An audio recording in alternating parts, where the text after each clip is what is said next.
தெய்வநிலை காதை மதுரையின் அரண்மனை ஒரு காலத்தில் நீதியின் அடையாளமாக இருந்த அந்த இடம் இன்று மௌனமும் குற்ற உணர்வும் நிறைந்ததாக மாறியது.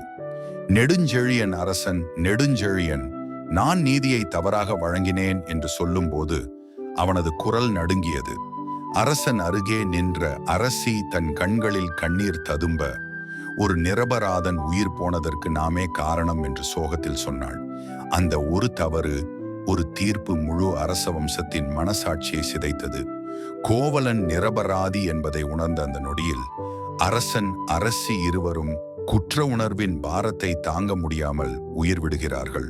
அப்போது அரண்மனை வாசலில் ஒரு பெண் நிற்கிறாள். அவள் கண்ணகி புத்திர், கையில் சிலம்பு, கண்களில் நெருப்பு, இதயம் முழுவதும் நீதி. அவள் கூச்சலிடவில்லை, அழவில்லை. ஆனால் அவளது கோபமே ஒரு சாபமாக மாறியது. நீதியை கொல்லும் நகரம் நீயும் நிலைக்கக்கூடாது. அந்த நொடி வானம் இருண்டது, நெருப்பு எழுந்தது. மதுரை நகரம் எரியத் தொடங்கியது. வீடுகள், மாளிகைகள், வீதிகள் அனைத்தையும் விழுங்கியது. நீதியின் நெருப்பு. மதுரை எரிந்தது, ஆனால் அது பழிவாங்கும் தீ அல்ல, அது அநீதிக்கான தண்டனை. தெய்வநிலை காதை நமக்கு சொல்லும் பாடம். அரசனாக இருந்தாலும் அதிகாரம் இருந்தாலும் நீதியை மீறினால் தெய்வமே எதிராக நிற்கும். கண்ணகி ஒரு பெண் அல்ல, அவள் நீதியின் உருவம்.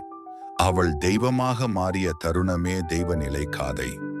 நீதி வெல்லும், அநீதி எரியும், கண்ணகி என்றும் ஒரு சின்னம்.